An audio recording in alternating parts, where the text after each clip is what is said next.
खुलुमबाय Bodoland इंखं television studio आं हायनार सिगयारि दिनैनि गाहाय रादाबफोराव दङ। बिटिसि सोरखारा गियाननि सोरां बिथांखिनि गेजेरजों रांखान्थियारि उन गोग्लैसोनाय फरायसाफोरनो अनसुंथाइ होदों। आसाम सोरखारा दिनैनि केबिनेट मेलाव मोनबा गाहाय बिथांखि लादों। गवालपारायाव पुलिस एनकाउन्टार, साथाम डाकाइतनि जिउ खहा। बे समाव कंग्रेसआ दिग आन्दायनांनाय दिङा बुंदों मनज तनवार। आजमाला आंनि सुथुर नङा, आजमालनि सोद्रोमसियासो आंनि सुथुर बुंदों हिमन्त। आसामनि 60% ओनसोलाव आर्म फर्सेस स्पेसियेल प्रटेक्शन एक्टखौ बोखारबाय। बर' रेबग्रा जथुमा रायजो सभानि सोद्रोमा महरै बिसायख'जानाय रोनगोरा नार्जारिनिसिम हामलायनाय बावहरदों। श्रीलंकायाव रांखान्थिनि आंखाल, हादरगिरि राजपक्षेआ इमारजेन्सि फोसावबाय। चिरांनि थुख्राम बस्तियाव ड्राग्स एबा फेहोग्रा टेब्लेटजों लोगोसे सासे हमदों। दानिया फैदो आबुं रादाबाव।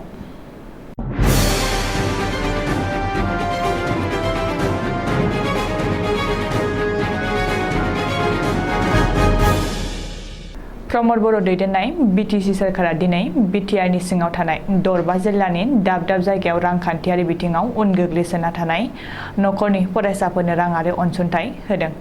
बिटिसि सोरखारनि बिथांखि गियान सोरां बिथांखिनि गेजेरजों दिनै रांखान्थियारि बिथिङाव उन गोग्लैसोनाय नखरनि फरायसाफोरनो राङारि अनसुंथाइ होनाय जायो। मिथिनो हानाय बादिब्ला बिटिआरनि दरबा जिल्लानि दाब दाब जायगायाव बिटिसि सोरखारा बानजायनाय हाबाफारियाव गियान सोरां बिथांखिनि गेजेरजों राङारि गोग्लैसोनाय नखरनि फरायसाफोरनो 5,000 रांनि चेकखौ एमएलए, बिटिसिनि इएम आरो एमसिएलएफोरनि आखाइजों गथायनाय जायो।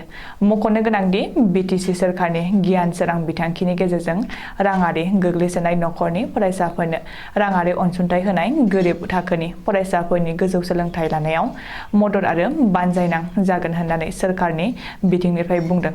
बेखौबो मख'नो गोनांदि बिटिसिनि सोरखारनि गिबि खेब लानाय बे बिथांखिनि गेजेरजों गासै सा 9,200 फरायसाफोरहा हेफाजाब जागोनखौ आसा खालामनाय जादों होननानै बिटिसिनि गाहाय प्रमद बर'आ गावनि अफिसियेल फेसबुक पेजआव फोसावदों। दिनै गिबि मन्त्रि डक्टर हिमन्त बिश्व शर्मा दैदेननाय मन्त्रि सभानि सप्तायारि केबिनेट मेल जथुमदों। दिनैनि केबिनेट मेलाव रायजो सोरखारा माखासे नोजोरथाव बिथांखिफोर लादों। केबिनेट मेलनि उनाव सावस्रि मन्त्रि केशव महन्तआ खौरांगिरि मेल खुंना फोरमायनाय बादिब्ला दिनैनि केबिनेट मेलाव एमपिडब्लिउफोरनि सार्भिस रुल थियारि खालामनो केबिनेट मेलाव थांखि लादों। पौर निगम ओनसोलाव निजा 4,320 बर्ग फुट गुवार हा थायोब्लासो इडब्लिउएस फोरमानलाइ मोनगोन, नङाब्ला इडब्लिउएस फोरमानलाइ मोननाय नङा।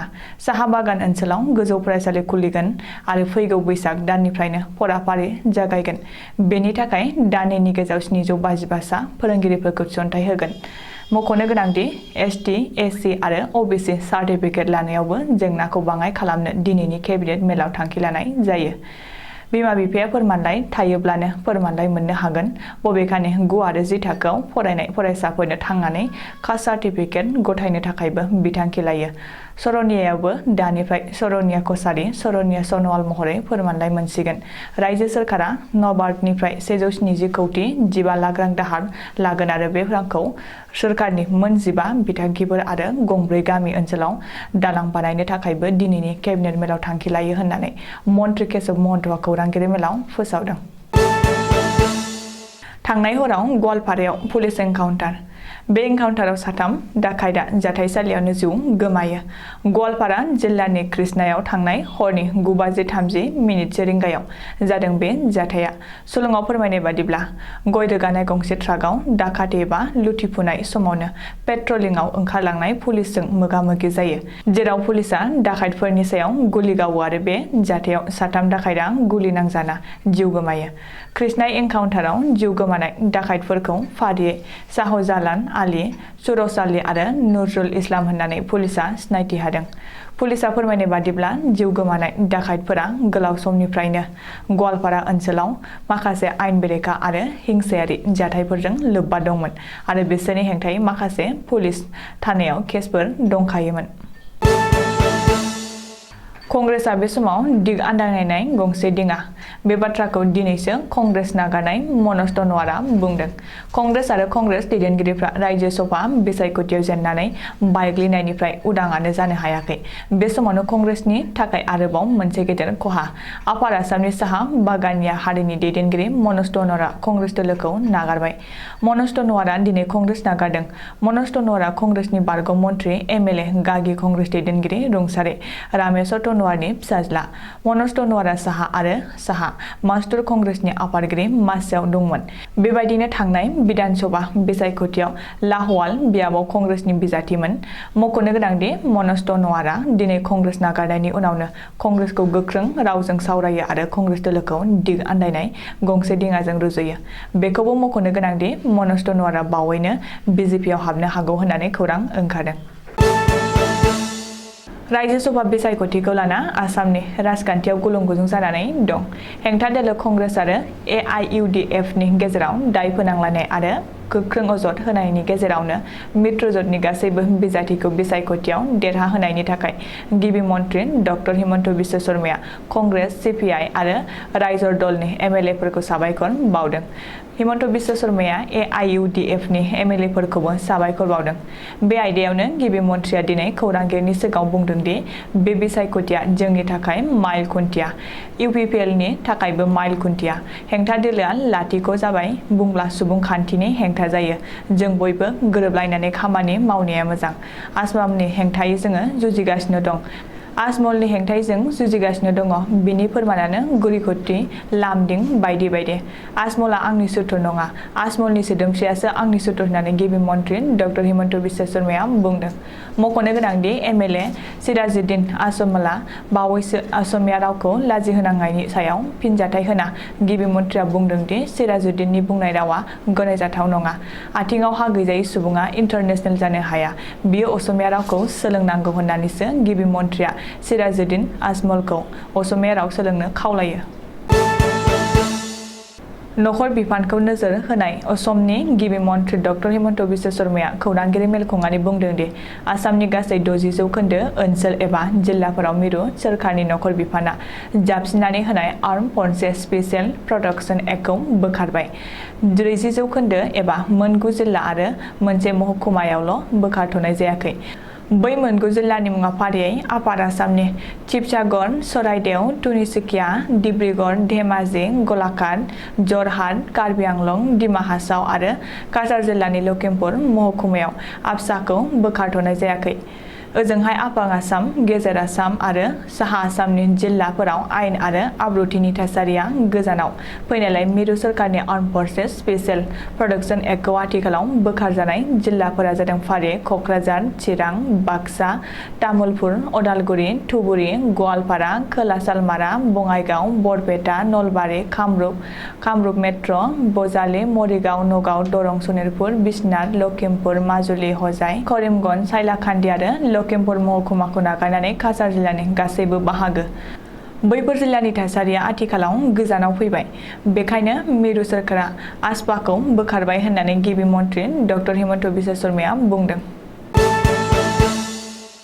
थांनाय 30 मार्च 2022 सानखालि आसाम आयेन आफादनि सोद्रोमाफोरजों रायजो सभानि सोद्रोमा महरै बिसायख'जानाय रोनगोरा नार्जारिनिसिम बररेबग्रा जथुमा गाहाम हामलायनाय बावहरदों। बररेबग्रा जथुमनि गाहाय नेहाथारि आनन्दराम औवारिया खौरांगिरिनि सिगाङाव बे बाथ्राखौ फोरमायदों। मख'नो गोनांदि थांनाय समाव बिश्वजित दैमारिया गावनि रायजो सभानि सोद्रोमाफोरनिफ्राय बिबान एंगारनायाव बर' हारिनिफ्राय दिल्लीनि मोन्नैबो सदनाव रावबो सोद्रोमा गैथ'लामोन। नाथाय बे खेबाव रायजो सभानि मोननै मासिया लांदां जानायनि उनाव मित्रजोटनि लोगो UPPL हानजानिफ्राय रोनगोरा नार्जारिया आथिखालाव रायजो सभानि सोद्रोमा महरै बिसायख'जानायाव बर'नि रेबग्रा जथुमा जोबोर गोजोननाय मोनदों होननानै आनन्दराम औवारिया फोरमायदों। गमामायैनो फैगौ समफोराव रायजो सभानि दरबाराव बर'नि गांनाय उखैनाय एबा जेंनाफोरखौ रोनगोरा नार्जारिया सुस्रांनो हागोन होननानै गोबाङानो मिजिंथिदों आरो गावबा गावनि गोजोननायखौ फोरमायदों। भारतनि नुसुं हादर श्रीलंकानि हादरारि रांखान्थि हालोदा आथिखालाव जोबोद नोरजिया जालांबाय। हादरगिरि राजपक्षेआ इमारजेन्सि फोसावनांबाय। मानो होनोब्ला आथिखालाव श्रीलंकायाव पेट्रल डिजेलनि बेसेना अख्रां नांहैबाय आरो बिनि अनगायैबो गासैबो रोखोमनि जाग्रा मुवा बेसादफोरनि आंखाल नुजादों। जाहोनाव श्रीलंकानि रायजो राजाया हादरगिरिनि सायाव खुद्रिखांनानै शुक्रबारखालि हादरगिरि भवनाव धर्ना सोमावसारनाय हाबाफारि लानो गोनांबो जादोंमोन। बे सोमावसारनायाव पुलिसनि गुलिजों सा 10 सुबुङा गोब्राब जोखोम जादों आरो सा 50निबो बांसिन सुबुंखौ खानायबो जादोंमोन होननानै सुलुङाव फोरमायदों। बेनि उनाव हादरगिरि ग'टबाय राजपक्षेआ मोनसे गेजेट नटिफिकेशननि जोहै इमारजेन्सि फोसावनो गोनां जादों। बेदिसि रांखावरि बाख्रिया लांदां जानायलाय आथिखालाव श्रीलंका सोरखारा पेट्रल डिजेल बायथुमनो हायाखै। बेनि जाहोनाव श्रीलंकानि मोनफ्रोमबो पेट्रल पाम्पआव डिजेल पेट्रलनि आंखाल जादों आरो मोब्लिब दिहुननायावबो आंखाल नुजादों। सुलुङाव फोरमायनाय बादिब्ला श्रीलंकायाव आथिखालाव बोथिनै ओंखाम मोनजानाया जोबोर खाफाल गोनां होननानै गोबाङानो बुंनो हमदों। मानो होनोब्ला माइरं सेरसेनि बेसेना 500 रां, गाइखेर लिटारसेनि बेसेना 300 रां जाहैबाय। रांखान्थि बिजिरगिरिफ्रा फोरमायनाय बादिब्ला थांनाय 2014 मायथाइनिफ्रायनो श्रीलंकानि रांखान्थि हालोदा एफा एफायैबाबो गोदोलांबाय थादोंमोन। नाथाय सोरखारा नांगौ बादि राहा खालामनो रोङैयाव दिनै बेबायदि हालोदाव फैदों। चिरां जिल्लानि भारत-भुटान सिमायारि ओनसोल थुख्रा बस्तियाव एसएसबिनि मोनसे पेट्रलिं हानजाया ड्राग्स एबा फेहोग्रा टेब्लेट स्पासिमप्रक्सिनजों लोगोसे सासे बर' लाइमोनखौ हमदों। हमजानाय लाइमोननि मुंखौ एसएसबिआ सन्जीब नार्जारी होननानै मिथिहोदों। एनडीएफएनि सुलुङाव फोरमायनाय बादिब्ला भारत-भुटान सिमायारि गाहाय पिलार नम्बर 167 नि साब पिलार 7 नि खाथियाव सन्जीब नार्जारीखौ हमथानानै सिग्रोमनायाव स्पासिमप्रक्सिननि निसा टेब्लेटखौ मोननो हादोंमोन। बेनि उनाव हमनानै मोननाय ड्राग्सजों लोगोसे एसएसबिआ रुनिकाटा थानायाव पुलिसजों गथायबाय होननानै मिथिहोदों। दिनैनि रादाबा एसेनोसै। गोजोन्थों।